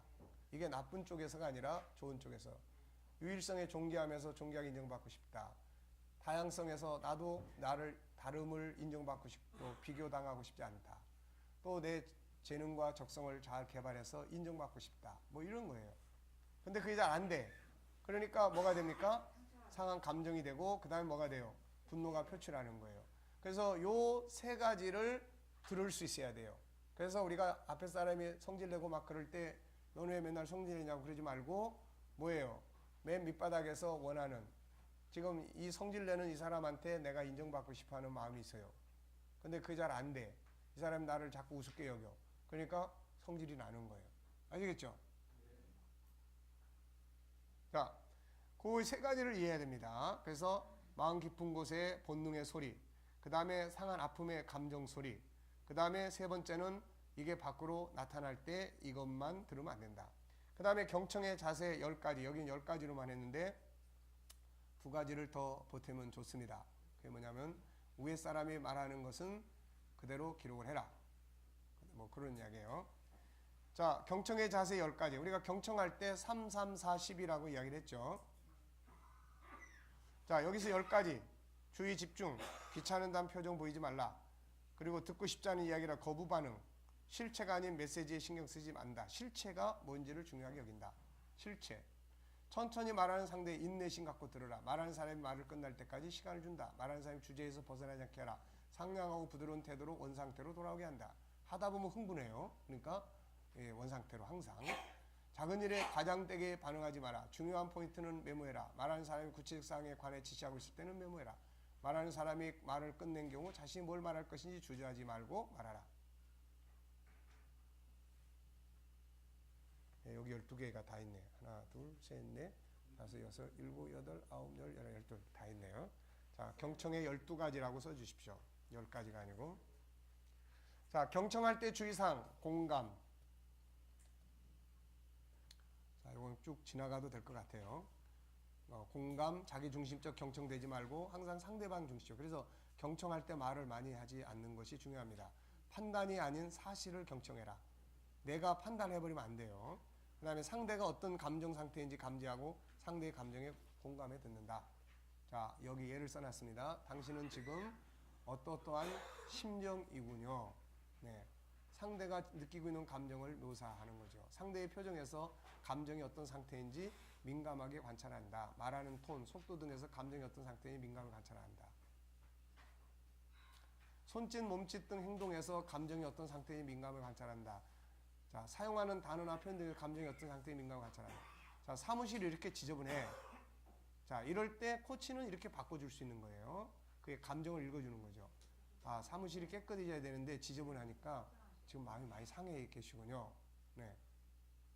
자, 5번째, P코치의 분명한 의도가 뭔지를 경청해야 한다. 진짜 바라는 방향성과 목표. 우리가 듣고 이해하는 방법은 93%가 언어가 아닌 비언어라고 합니다. 말로 나오는 건 7%에 불과하다고 그래요. 그러니까 말로 표현하는 것보다 말하지 않는 그것을 들을 수 있어야 된다는 이야기죠. 자, 여기 보면은 이제 말로 전달되는 것 7%, 억양과 음성, 어조 38%, 비언어적 몸짓 55%, 7%는 들리는 것이지만 나머지 93%는 듣기 위해 노력해야 한다. 코치는 이 사람이 왜 이런 상태에 있는가라는 의문보다 이 사람이 어떻게 되기를 원하는가에 초점을 맞춰야 한다. 중요한 이야기예요. 왜 이런 상태에 있는가 보다 이 사람이 어떻게 되기를 원하는가. 그리고 상대의 이야기를 들으며 상대가 진짜 원하는 게 뭔지, 진짜 하고자 하는 것이 뭔지 파괴한다. 당신이 진짜 원하는 것은 무엇이군요 라고 생각하는데 맞습니까? 이런 이야기. 상대가 진짜 원하는 게 뭔지 듣고 필요나 욕구, 상대가 어떤 결과를 하는지. 막 싸우고 저놈 나쁜 놈이라고 그러는데 가만히 들어보니까 저 사람하고 지금 친해지고 싶어 하는 거예요. 그러니까 이런 것들을 이제 우리가 들어야 된다. 상대의 탁월성을 경청한다. 다시 말해서 장점이 뭔지, 그 사람이 강한 포인트가 뭔지 이런 걸 체크하는 거죠. 상대의 열정과 탁월성이 뭔지 듣는다. 어느 부분에서 에너지가 집중되고 흥분하는지. 또 어느 부분이 계속 반복되는 경우가 있어요. 내가 집에 있을 때 뭐 어떻게 되더라. 그 다음에 또 이야기하는 내가 집에 있을 때 뭐. 그래서 계속 반복되고 강조를 두는 경우들도 있어요. P코치가 가지고 있는 강점과 자원을 발견해서 이거를 키워주는 거죠. 어느 부분에서 상대방이 한숨을 쉬거나 에너지가 추락하는지를 살피고 듣는 중에 나타나는 패턴, 계속 반복되는 패턴이 있어요. 이게 꼭 어느 시점이 되면은 손을 떤다든지 이야기 조금 하다가 또 어느 시점이 되면 떤다든지 이런 패턴, 이런 거예요. 묻고 확인하기 이렇게 보이는데 어떻게 생각하세요? 다 같이 시작. 네, 이렇게 느껴지는데 어떻게 생각하세요? 네, 물론 이것도 조심해야 될 사람들이 있어요. 자기 생각이 읽히는 순간 굉장히 기분 나빠하는 사람도 있습니다. 지금 내 생각을 다 숨기고 있는데 상대방이 그걸 딱 짚어내. 네. 나는 지금 내가 피곤함을 딱 숨기고 싶은데 상대방이 딱 읽고 요즘 얼굴이 많이 피곤해 보이시네요. 네, 제가 제일 싫어하는 말 중에 하나입니다. 자, 묻고 확인하기. 이렇게 보이는데 어떻게 생각하세요? 고객님이 이걸 원하시나요? 경청하는 가운데 그가 가지고 있는 사실들을 확인하는 거 아주 중요합니다. 그 속에 함께 가야 올바른 방향과 목표를 찾을 수 있어요. 잘못하면 P코치나 코치나 서로 핵심을 붙잡지 못하고 이것저것 이야기하고 신세 타령이나 공감에 빠지지 않도록 주의합니다. 코치도 이 사람이 뭘 이야기하는지 모르고 있고 말하는 사람도 자기가 지금 뭘 이야기하는지 모르고 있고 예. 같이 그냥 신세 타령하고 공감하다가 끝나는 거예요. 같이 붙잡고 울다가. 물론 어떤 때는 그렇게 필요할 때도 있어요. 자, 질문은 이제 총 몇 가지가 있다고 그랬습니까? 지난번에 이야기했죠. 21가지. 네. 자, 기억나십니까? 첫 번째. 10시에 확 자자 그랬잖아요. 네. 여기서는 이제 몇 가지 질문에 대해서만 소개를 했어요. 자, 일단 열린 질문, 닫힌 질문. 열린 질문은 뭐예요? 생각을 하게 하는 질문. 프로젝트 전에 뭘 준비하실 생각이세요? 그것은 당신의 어떤 의미가 있습니까? 지금 어디로 가시려는 것입니까? 무엇이 그렇게 생각하도록 만들었나요? 닫힌 이런 것들은 다 그 사람으로 하여금 뭔가 생각을 해서 말을 할 수 있게 만드는 거예요. 자, 근데 닫힌 질문. 오늘 지금 몇 시입니까? 근데 뭐 생각하고 뭐 할 필요가 없죠, 이거는. 지금 12시 12분입니다. 오실 생각이세요? 아니요, 안 갑니다. 아니요, 예, 갈 거예요. 몸무게 얼마입니까? 70kg인데요. 이건 열린 질문입니까? 과제는 했습니까? 네. 코칭 질문은 대부분 닫힌 질문이 아니고 열린 질문을 합니다. 그 사람 속에 생각을 자꾸 끌어내기 때문에 이겁니까? 아닙니까? 이래버리면은 생각이 나올 필요가 없어요. 식사했어요? 안 했어요? 그러면 했다? 안 했다? 뭐 잡수셨어요? 네. 뭐. 자, 두 번째, 누구와 무엇 질문을 간단하게 연습하는 법. 자, 고객 이번에 커피숍을 오픈하는데 걱정해요. 잘 될지 고민입니다. 코치, 뭐가 고민이십니까? 자, 무엇이 나왔어요? 고객, 커피 매장이 2층이에요. 1층과 2층 엄청난 차이거든요. 엄청난 차이는 누구의 차이입니까? 결국 누구? 사람에 대한이에요. 당연히 고객이죠. 고객 1층은 쉽게 들어오는데 2층 오기가 쉽지 않거든요. 무엇이 2층에 오기가 쉽지 않게 하나요? 무엇? 그것은 접근성 때문이죠. 아무래도 1층보다는 어렵죠. 고객이 원하는 건 뭘까요? 무엇? 고객은 아무래도 편히 쉴 수 있는 공간과 이야기를 나눌 수 있는 공간이 필요하겠죠. 생각해보니 2층이라는 것만 생각하고 있었네요. 고객이 무엇을 원하는지는 다시 생각해봐야 할 것 같으네요. 그러니까 이 생각을 안 해봤다가 코치가 고객이 원하는 건 무엇일까요? 질문 하나에 이 사람은 엄청난 많은 부분들을 생각하게 됩니다. 자, 가정 질문이 있습니다. 만약 뭐뭐뭐 한다면, 뭐뭐가 가능하다면 어떻게 하면 될까요? 오늘 점심을 잡수러 가셨는데, 예, 우리 추어탕 속에서 진주가 하나 나왔다. 그럼 어떻게 하실 생각이십니까?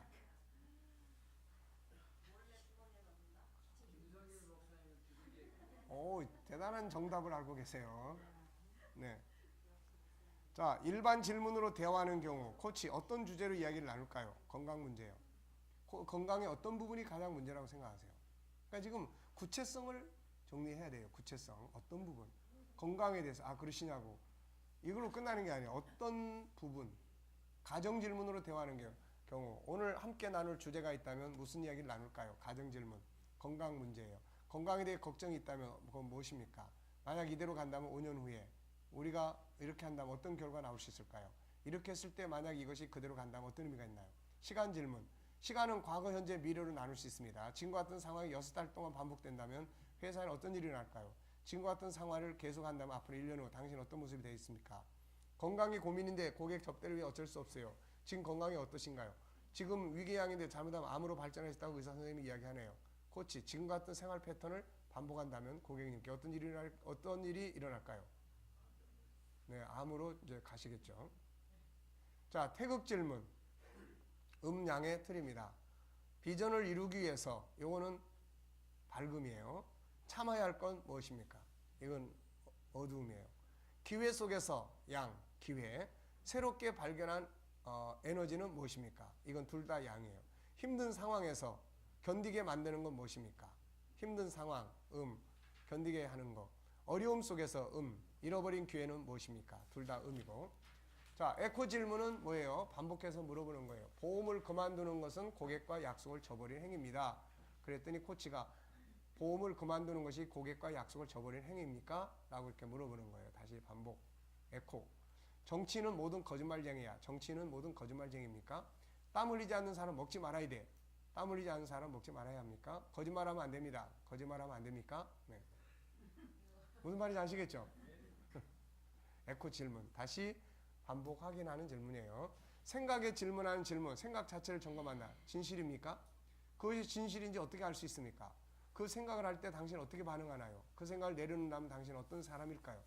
질문 리더십 발휘하기, 생각의 기준 정하기. 기준이 없으면 코칭을 어디서부터 시작하고 어디에서 마무리해야 할지 알 수가 없다. 어느 정도가 되면 만족하시겠습니까? 성과를 어떻게 정의하십니까? 당신이 생각할 때 옳고 그름의 기준은 무엇입니까? 이런 걸 통해서 기준을 만드는 것이 중요하다. 자, 좋은 고객이 이제 이렇게 이야기합니다. 좋은 아빠가 되고 싶습니다. 그러면 이제 코치는 뭘 물어봐야 돼요? 예, 선생님이 생각하시는 좋은 아빠라는 것은 어떤 아빠를 말하는 건가요? 고객, 산 같은 아빠요. 코치, 산 같은 것은 같다는 건 구체적으로 어떤 모습인가요? 예, 산같이 아이들이 기댈 수 있는 이것입니다. 그럼 또 물어봐야죠. 기댄다는 것은 무엇을 말하는 거죠? 아이들이 어려움이 있을 때 아빠에게 고민을 털어놓을 수 있는 모습을 말합니다. 네, 현재 아이들이 보는 아빠의 모습은 어떤데요? 네, 잔소리 많이 하는 아빠죠. 휴일에는 피곤해서 누워있는 게으른 아빠이기도 하고. 지금 전부 다 누가 지금 본인이 다 지금 이야기하고 하는 거예요. 아이들이 컸을 때 아이들의 기억 속에 어떤 아빠로 남아있길 원하십니까? 산같이 듬직한 아빠요. 그 모습이 되기 위해서 이번 주에 무엇을 해보실 수 있죠? 아이들과 함께 등산을 가겠습니다. 게으른 아빠가 아니라 아이들이 기댈 수 있는 아빠의 모습이 되겠습니다. 이렇게 되면 코칭이 잘 된 코칭이에요. 여기다가 한마디 더 붙이면 그걸 하신지 안 하신지 어떻게 점검하실 수 있겠죠? 그거 하시면 인증샷을 찍어서 저한테 꼭 보내주시기 바랍니다. 예. 이러면 이제 인증샷 때문에 안 할 수가 없죠. 자, 대안 찾기, 고객. 아유, 아내의 잔소리를 줄이는 방법을 찾고 싶습니다. 코치, 대화의 주제를 다시 정리해서 말씀해 주시겠어요? 네, 아내의 잔소리를 줄일 수 있는 방법 찾기입니다. 코치, 아내 입장에서 보면 남편에게 잔소리 안 하기로 볼 수도 있겠네요. 네, 그렇네요. 코치, 아내가 남편에게 잔소리를 안 하려면 남편이 어떻게 해주면 될까요? 우선 아내의 가사일을 도와야 될 것 같습니다. 이번 주는 퇴근하고 집에 가면 설거지는 무조건 제가 해보겠습니다. 그러면 아내의 잔소리가 덜 나오게 되겠죠. 자, 그 다음에 이제 OR 코칭 리더십. 제가 이제 여기 가서 강의를 좀 들어봤어요. 소개하는 코칭을 위한 다양한 질문, 강력한 질문, 생각의 전환이나 의식을 확장시킨 질문. 어떤 일을 하면 천년 이후까지 영향력이 미칠까요? 새로운 해결 방안을 도출하도록 자극하고 도전하는 질문. 원하는 상태를 위해 자신이 변해야 할 건 무엇입니까? 한 번도 생각해 본 적 없는 새로운 것을 생각하는 질문. 당신이 존경하는 분이라면 당신에게 어떤 조언을 해줄 수 있을 것이라고 생각합니까? 우리로 말하면 예수님이라면 어떻게 말씀해 주실 것 같으세요? 이런 거죠. 객관적인 사실이나 진실을 보도록 시각을 전환하는 질문. 다른 사람은 어떻게 볼까요? 그것이 진실이라고 어떻게 증명할 수 있나요? 실행을 강력하게 촉구하는 질문. 뭐예요? 그러면 열심히 한번 해보시기 바랍니다. 감사합니다. 그리고 끝나버리면 이건 뭐가 없는 거예요, 지금? 이건 실행이 없는 거예요. 그래서 언제, 어디서, 몇 번, 그리고 언제까지 완성을 하시고 싶으신지요? 이런 거예요. 직접 대화, 직접적이고 효과적인 표현을 통해 주제나 문제의 핵심을 솔직하게 직면하도록 하는 능력. 고객, 요즘 장사도 안 되고 디스크, 아들 사춘기 고민 등등. 코치, 공감, 총체적으로 난국을 겪고 있으시네요. 어떤 대안을 갖고 계시나요? 여러 가지 이야기를 하셨는데 그 중에서 어떤 것이 해결되면 속이 시원하시겠습니까? 뭐뭐뭐를 짊어지고, 코치, 짊어지고 계시는 것 중에 어떤 것이 해결되면 가벼워지시겠어요? 다각 인식하기, 다양한 자원의 정보를 통합하여 정확하게 평가하며 고객 인식하도록 돕는 능력. 지금까지 대화를 통해서 새롭게 발견된 것이나 정리된 것이 있다면 어떤 것이 있는지요? 행동 목표 설정. 목표와 배움을 위해 새로운 태도와 행동을 선택하도록 한 능력. 생각을 바탕으로 다음 주 한 주간 동안 한 가지 실천한다면 무엇이겠습니까? 세부 실행 계획, 효과적인 코칭 및 계획을 개발하고 유지하는 능력. 언제 하시겠습니까? 어떤 일부터 하시겠습니까? 변화를 이끌어내는 질문, 질문으로 변화를 이끌어낸다. 탁월한 코치들은 뭐를 계속해요? 질문을 개발하는데 많은 시간을 투자한다. 그래서 질문과 관계된 책들도 좀 읽어보시면 많이 도움이 될 수가 있습니다. 우리가 아는 테두리에서만 질문을 하면 항상 한계점에 부딪혀요, 이게. 그리고 뻔한 질문밖에는 할 게 없어요. 자, 모든 리더가 계속해서 질문해야 하는 세 가지 질문. 무슨 일이 일어나고 있는가? 직면할 가능성은 뭔가? 이거에 대해 무엇을 하려고 하는가? 기적 질문. 내일 아침 일어나버리 하룻밤 사이 기적이 일어나서 바라던 일들이 모두 해결되었다면 무엇을 보고 그 사실을 알 수 있을까요? 그것이 당신의 어떤 의미이며 왜 중요한가요? 두 번째 기적이 일어난다면 어떤 기적이었으면 좋겠습니까? 그것이 당신의 어떤 의미인가요?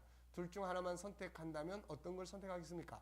생각의 전환을 위한 질문. 이것은 상대가 생각의 전환이나 의식의 확장, 새로운 해결 방안 도출 등 최대한의 유익을 얻을 수 있도록 질문하는 것이다. 한 번도 생각해 본 적이 없는 새로운 것을 생각해 함으로 새로운 대안을 찾게 한다. 자, 18세기 존 우먼 노예 해방을 위해 활동할 때 노예 소유자들에게 30여 년간 두 가지 질문을 계속했죠. 노예를 소유한다는 것이 당신 같은 도덕적인 사람에게 어떤 의미를 줍니까? 노예를 소유함으로 당신의 자녀들에게 어떤 제도를 남겨주게 됩니까? 끊임없는 이 질문이 노예 해방을 만들어낸 거죠. 생각의 전환이나 의식을 확장시키는 질문. 어떤 일을 하면 천년 이후까지 영향력이 미칠까요? 새로운 해결 방안을 도출하고 자극하고 도전하는 질문. 원하는 상태를 위해 자신이 변해야 할 건 무엇인가요? 한 번도 생각해 본 적이 없는 새로운 걸 생각하는 질문. 당신이 존경하는 분이라면 당신이 어떤 조언을 해줄까요? 아까 이거 나온 것 같아요. 네, 앞에서 이야기한 것 같습니다. 자, 9번째, 마음을 움직이는 스타일. 사람에 따른 질문이에요. 주도형의 사람. 다른 사람이 모르는 당신의 야망이 있다면 뭡니까? 당신의 대표적인 성공 경험은 무엇입니까? 더 큰 성공을 위해 당신이 변해야 할 건 무엇입니까? 무엇에 도전하고 싶습니까? 어떤 일을 빨리 하고 싶습니까? 그러니까 야망형을 주도적인 사람은 뭔가 자기의 꿈을 만들고 성취해 가고 싶어 해요. 그러니까 이런 쪽의 질문들이 관심을 끌 수 있는 거죠. 사교형. 당신이 돈 들이지 않고 즐길 수 있는 일은 뭡니까? 더 재미있게 만들고 싶은 일은 무엇입니까? 자신의 일을 더 즐기기 위해 당신이 바꾸고 싶은 것은 무엇입니까? 최근에 들은 멋진 뉴스는 무엇입니까? 요즘 새롭게 생각하고 있는 아이디어는 무엇인가요? 요즘 새롭게 만든 사람이 있다면 어떤 사람인가요? 안정형. 당신의 삶을 더 안정시키기 위해 필요한 것은 무엇입니까? 당신이 부러운 건 뭐죠? 어떨 때 가장 편하고 안정됩니까? 노라고 말하고 싶은데 그렇게 하지 못하는 이유는 무엇입니까? 시작하지 못하고 계속 머뭇거리는 이유는 무엇인가요? 당신에게 보양식이 되는 음식은 뭡니까? 오늘은 우리가 추어탕이죠. 넷째, 신중형. 당신의 계획대로 되지 않은 것은 무엇입니까? 당신이 어떤 면을 더 완벽하게 하고 싶습니까? 당신을 불안하게 하는 건 무엇입니까? 당신이 걱정하는 건 무엇입니까? 당신에게 신뢰를 주는 사람은 어떤 사람입니까? 더 체계적으로 하고 싶은 일은 무엇입니까? 더 정확하게 하고 체계적인 방법은 무엇입니까? 사람에 따라서 질문을 간단하게 요약해서 해야 될 사람도 있어요. 예. 길게 막 늘어놓으면은 더 막 머리 아파하는 사람이 있습니다. 그러니까 이런 사람에 따른 질문. 기타 질문, 정체성, 변화, 발전, 치유, 관계, 재능, 선택을 위한 질문. 무엇이 최고의 가치인가? 이 시점에서 가장 중요한 건 뭔가? 이 길을 선택하면 올 수 있는 결과는 뭔가? 기타 질문, 잘 된 건 뭔가? 생각만큼 안 된 건 뭔가? 더 잘하고 싶은 것은? 오늘 코칭은 어떤 대화, 주제? 요즘 고민하고 있는 건? 요즘 잘 되고 있는 것은? 자, 영어 공부를 하기 위해서 어떤 사람이 코칭을 합니다. 어떤 이야기를 해줄까요? 혹시 주변에 내가 영어를 잘할 수 있는 사람이 있나요? 어떤 사람인가요? 영어 공부를 위해 확보할 수 있는 시간은 언제, 어느 정도 되나요? 앞으로 일주일 내에 작은 실행을 해본다면 뭘 해볼 수 있을까요? 전화 영어를 해볼 수 있나요? 그걸 위해서 하지 말아야 할 건 무엇이 있습니까? 이 일을 좀 줄여야. 또 할 것이 있다면, 마음에서 내려야 할 것 있다면 뭘까요? 원하는 점수는 어느 정도 원하세요? 5점. 어떤 비결로 5점까지 올려볼 수 있을까요? 열심히 하면 될 것 같습니다. 5점에서 1점 정도 시도해 볼 수 있나요? 잘 안 되는데요. 못하게 되는 원인은 게으른 것 같아요. 바쁜 중에 시도해 볼 수 있는 방법은 어떤 방법이 더 쉽고 재미있게 할 수 있을까요? 전화 영어 10분 앞뒤로 조금씩 보면 도움이 되지 않을까요? 어떤 방법이 있을까요? 또 일단 해보고 말씀드립니다. 조언을 구해본다면 대화 중에서 새로 발견되거나 정리된 것이 있나요? 그러니까 계속 질문을 통해서 고객이 뭔가를 찾아서 할 수 있도록 만들어 간다. 피드백, 세 번째입니다. 피드백으로 열정을 끌어냅니다. 좋은 코칭, 성공하는 코칭을 위해서 꼭 필요한 요소가 경청, 질문, 피드백이에요. 피드백이 없으면 강점, 장점, 문제점, 변화를 줘야 할 부분들을 만들기 어렵습니다. 그래서 순간순간 진행 과정 후에 반드시 피드백을 나눌 수 있어야 돼요. 피드백은 사람과의 신뢰와 존중을 만들어가는 초석이며 삶과 일에 대한 열정을 끌어냅니다. 2003년 3월 미국의 창조적 리더십 센터에서 설문조사 결과 74%가 피드백 기술이 중요하다고 대답을 했어요. 피드백은 사실이 있게 합니다. 항상 좋은 점만 말해서도 안 되고 나쁜 점만 말해서도 안 됩니다. 중요한 건 사실적 피드백. 상대방의 비유를 맞추려고 하거나 적당히 넘어가는 피드백, 자기의 이익을 추구하는 피드백이 돼서는 안 됩니다. 좋은 피드백을 위해서는 피코치가 활동하는 상황을 자세히 기록하면 좋다. 사실에 근거한 피드백을 하기 위한 기록, 기억의 한계를 보완하기 위해 기록, 기록자의 의견이 아닌 상황과 행위에 대한 사실 자체를 객관적 입장에서 기록. 강점에 대한 피드백은 피코치 행동을 강화시키고 상대방의 모멸을 느끼는 피드백이 돼서는 안 됩니다. 피드백은 피코치, 코치, 주변 가까운 사람들의 피드백을 이루어져야 한다. 피코치가 자기 스스로 느끼고 변한 결과에 대한 피드백이 돼야 하고 주변 가까운 사람들이 느끼는 피드백을 나눠야 한다. 그리고 코치의 피드백이 있어야 한다. 엊그저께 상담하고 교육받은 사람에게 당신이 이 교육을 하고 스스로 변화된 느낌이 무엇이냐, 그리고 당신의 남편이 보는 관점에서 피드백을 좀 받아봤으면 좋겠다. 그래서 그렇게 이제 잘 해가지고 왔어요. 그러니까 다른 사람들이 나의 변화를 인지하고 있는지 못 느끼고 있는지 이런 것들에 대한 걸 우리가 찾게 하는 거죠. 좋은 피드백은 결과만이 아니라 뭐 잘했다 못했다 이게 아니에요. 행동의 동기, 과정, 구체적 결과, 파급 효과. 네. 피드백은 실천 결과만이 아니라 코칭 대화 후에도 필요하다. 오늘 코칭이 시작할 때와 끝났을 때 어떤 차이점이 있나요? 오늘 코칭을 통해 새롭게 얻은 건 뭔가요? 오늘 코칭을 통해서 변화를 위한 어떤 발견이 있었나요? 자, 여러분들은 오늘 이 시간의 공부를 통해서 어떤 것을 느끼고 있죠?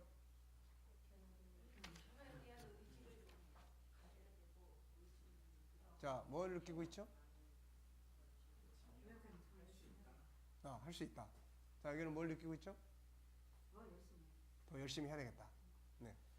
자, 그렇게 이게 다 피드백이에요. 지금 이 부분에 대해서 나중에 뭐 상담하거나 이렇게 되면 여기 오기 전과 또 지금은 어떤 차이점이 있나요? 김은숙 학생. 열심히 준비해야 될 것 같고요. 결코 쉬운 것은 아니구나 생각하고 있습니다. 네. 그러면 이제 내가 교육을 잘못한 거예요, 이게 지금. 결코 쉬운 것은 아니지만 열심히 하면은 좋은 결과를 만들어낼 수 있을 것 같다. 네. 자, 피드백과 함께 보상이 이루어지면 좋다. 가치 칭찬, 열정 칭찬, 성품 칭찬, 강점 칭찬, 과정 칭찬, 주도적 행동에 대한 칭찬, 칭찬, 선물, 특별한 이벤트 등이 좋다. 보상은 피코치 스스로도 자기에게 하도록 해야 하고 코치 그리고 주변 사람들의 보상에 대한 협력이 있으면 훨씬 효과적이다. 피드백이 보상으로만 끝나지 않도록 해야 한다. 보상과 함께 새로운 변화에 대한 방향 설정, 보완할 부분은 뭔가, 추가해야 할 부분은 뭔가, 수정해야 될 부분은 뭔가, 새로운 목표는 뭔가, 안 된 부분은 무엇이 필요한가, 변화를 줘야 할 부분은 무엇인가, 본인이 바라는 새로운 수정 목표가 생겼는가, 그건 진행해온 목표보다 발전된 것인가, 퇴보한 것인가, 코치의 조언은 뭔가, 주변 사람들의 조언은 무엇인가. 자, 주의사항, 성장 모델과 질병 모델 앞에서 이야기했죠. 코칭에서 가장 중요하게 주어할 것은 이거예요. 문제를 지적하고 문제에 집중해서는 안 됩니다. 강점을 발견하고 그걸 발휘하도록 집중해야 돼요. 그래서 질병 모델은 문제점에만 집중하는 것, 성장 모델은 강점을 발견하고 그 부분을 키워가는 것. 그래서 여기에 앞에서 우리가 살펴본 예를 들어놨어요. 결국은 고객의 문제점을 찾아서 해결하려고 하는 쪽보다 고객이 만족하는 부분을 찾아서 키워가는 쪽이 훨씬 더 효과적이었다. 네, 그런 이야기예요. 자, 뒤로 넘어가겠습니다. 마지막 네 번째, 이건 세상 코칭에서는 없는 이야기예요. 뭡니까? 영감과 성령의 도우심. 천재 과학자 에디슨은 천재는 99%의 노력과 1%의 영감에 의해서 이루어진다고 했다. 그래서 사람이 힘으로 되지 아니하고 능으로 되지 아니하지만 오직 나의 영으로 된다. 코치가 자기 생각만을 가지고는 자신을 뛰어넘는 탁월한 코칭을 해줄 수 없어요. 코치 자신보다 더 뛰어난 하나님의 도움이 필요합니다. 성령의 도움이 필요한 거죠. 성령의 감동을 통한 영감은 코치의 재능을 능숙하게 하게 할 뿐 아니라 코치 자신도 생각지 못한 뛰어난 영감으로 피코치를 이끌어갈 수 있어요. 99%의 노력과 함께 결정적인 1%의 성령의 영감이 있는 코치가 되어야 한다. 아시겠죠? 자, 좋은 코칭을 하기 위해서 가져야 할 세 가지는 무엇입니까? 첫째, 경청. 둘째, 질문. 셋째, 피드백이에요. 경청해야 할 세 가지. 맨 밑에 있는 본능, 중간에 있는 감정, 밖에 나오는 현장. 경청할 때 주의할 것. 네, 그 뒤에 다 있으니까요. 자, 7가지 질문법. 여기서 소개하는 7가지 질문법. 첫째, 연례 질문, 닫힌 질문. 네, 누구와 무엇. 그 다음에 가정 질문, 시간 질문, 태극 질문, 에코 질문, 생각에 질문하는 질문. 네. 자, 이 외에도 질문법에 전부 21가지 있다고 말씀드렸어요. 피드백의 10가지 요소 쭉 이야기했습니다. 자, 코칭 과정 10단계. 이거는 이 책에서 반드시 암기를 하셔야 될 부분이에요. 왜냐하면 이게 이제 하나의 계속 사용해야 될 도표니까요. 자, 첫째, 둘째, 셋째, 넷째, 다섯째, 여섯째, 일곱 번째, 여덟 번째, 아홉 번째, 열 번째. 네, 수고하셨습니다. 자, 맛있게 식사하시고 2시에 공부하겠습니다.